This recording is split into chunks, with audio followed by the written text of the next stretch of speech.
Magandang umaga, hapon, gabi po sa inyong lahat. Ito na naman ang inyong Kuya Juan, ang mentor ng bayan at ang inyong kabisyo sa negosyo. Pag-uusapan naman natin ngayon kung paano tayo magpursige upang magkaroon ng isang negosyo. Ayan. So, marami sa inyo nagtatanong, gusto kong magnegosyo, paano ako magsimula? So, kadalasan yan din po ang katanungan ng iba sa atin. At syempre, kailangan, number one, mag-research po tayo, alamin natin kung ano yung dapat na pamamaraan upang makapagsimula po tayo. Pero ito po ang maisasuggest ko sa inyo, ang aking maipapayo bilang isang matagal ng entrepreneur at bilang bumagsak na ng maraming beses at pilit bumangon ng maraming beses din.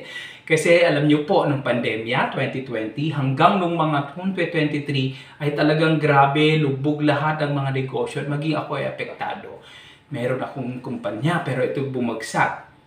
So, hindi rin natin pwedeng sabihin na dala lang ng pandemya yon. So, maaring may pagkakamali din ako. Kasama doon siguro ay human error na tinatawag. So, paano natin maiiwasan? Paano natin mapapanatili na maging matatag ang pundasyon ng ating negosyo? So, yan po yung ating pag-uusapan ngayon. Hindi po ako perpekto. Maaring itong masasabi ko lang sa inyo, itong sinasabi ko ay isang paraan lang na makatulong kahit papaano. Kasi ito ay galing sa sarili kong opinion at galing din po sa mga nabasa kong mga libro at mga napanood ko na ibang mga content creators din at even yung mga social media influencers at mga katulad ko po na mga negosyo mentors. Ayan. So, sige, pag-usapan po natin. Ano nga ba yung talento mo or yung tinatawag na core gift meron ka? Number one ay kailangan ma-discover mo kung ano yung meron ka. Kasi yun po yung kadalasan na ginagamit nating puhunan. Maling-mali na isipin natin na ang puhunan ay pera. Hindi po financial lang ang puhunan. Unang-una, kahit sabihin natin mayroon kang 1 milyon, hindi mo masisigurado na magkakaroon ka ng maayos na negosyo kung hindi mo alam yung mga fundamentals o yung mga basic na kailangan mong gawin para makapagsimula. So number one talaga ay mindset. Ano nga ba ang mindset na meron ka sa ngayon para masabi mo na ito ay akma para ikaw ay maging entrepreneur o maging isang negosyante? Pangalawa, aralin mo kung ano yung heart set na tinatawag. Ano ba yung heart set? Ito yung passion or nagda-drive sa atin na gawin ang isang bagay.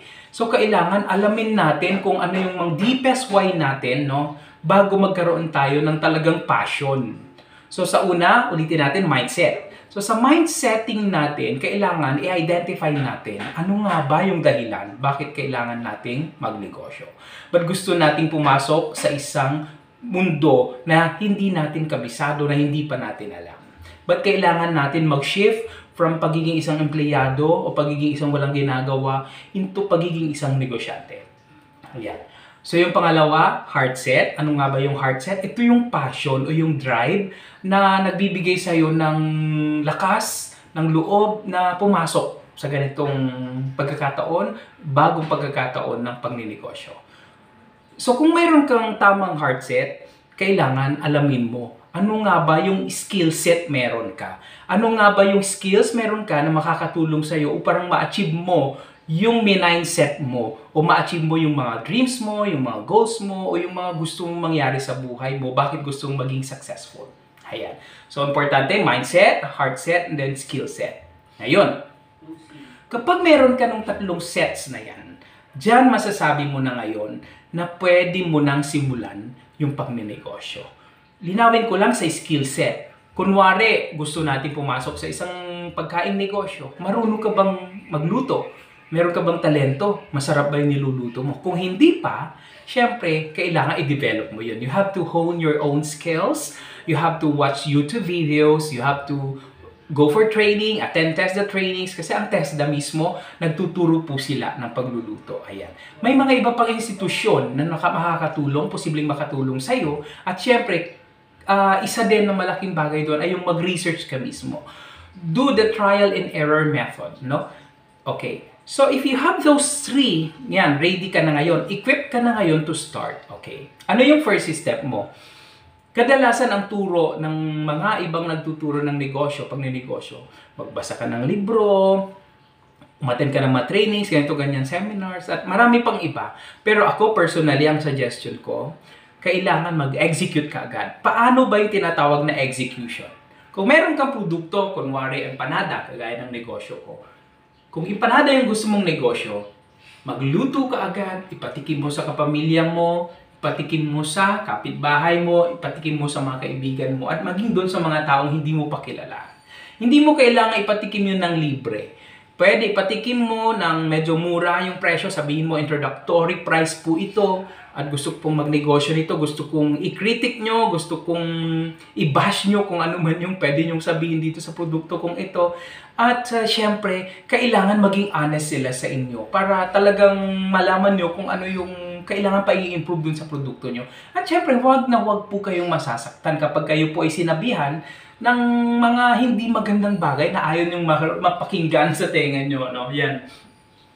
So once na try nyo na yon, yung execution process na yon, kailangan doon na kayo mag-aral. Paano yung pag-aaral? Kailangan aralin nyo ano nga ba yung pitfalls nitong negosyo na to. Meron tayong tinatawag na SWOT analysis. Ano yung SWOT analysis? Ito ay isang uri ng pag-aanalisa na kung saan ginagamit natin yung strength, okay? Weakness, opportunity, din yung threat. Sa pagninegosyo kasi, meron yung apat na yan. At kailangan po, yan ay ating tandaan. Kailangan alamin natin, malaman natin kung ano po yung mga kailangan nating gawin para mapa-improve lalo yung ating negosyo. Ayan. So, sa SWOT analysis, sa strength na yan, alamin natin ano yung strength ng produkto mo. Ano yung sa W, weakness. Ano ba yung weakness? Meron siya. O, opportunity. Ano yung opportunities meron? And then yung threats. Ano yung threats? Meron ka bang kakompetensya? Meron bang mga ibang gumagawa na dyan? Magkano yung pricing nila? So, ang dami natin pwedeng pag-aralan dyan. At syempre, sa mga ibang pagkakataon, sa mga ibang contents ko, ay ating pag-uusapan po yun. Bawat isa ay i-discuss po natin. So, yun po. Tapos after analyzation, after studying your business, kailangan ay kasama pala, idadagdag ko lang na along the way, kung ano yung mga failures, kailangan natututo po tayo sa mga lessons na yon. Kasi kung hindi tayo natututo, what is the reason pa na magnegosyo tayo? Paano natin din mai-improve yung ating ginagawa kung hindi tayo natututo. Kaya yan po ay kailangan aramin natin. So, see you next time ulit. This is Kuya Juan, ang mentor ng bayan natin, yung kabisyo sa negosyo. So, inaanyayahan ko po ang lahat na mag-like, mag-follow, mag-share, and also mag-subscribe po sa ating YouTube channel. Maraming salamat po. Have a good day.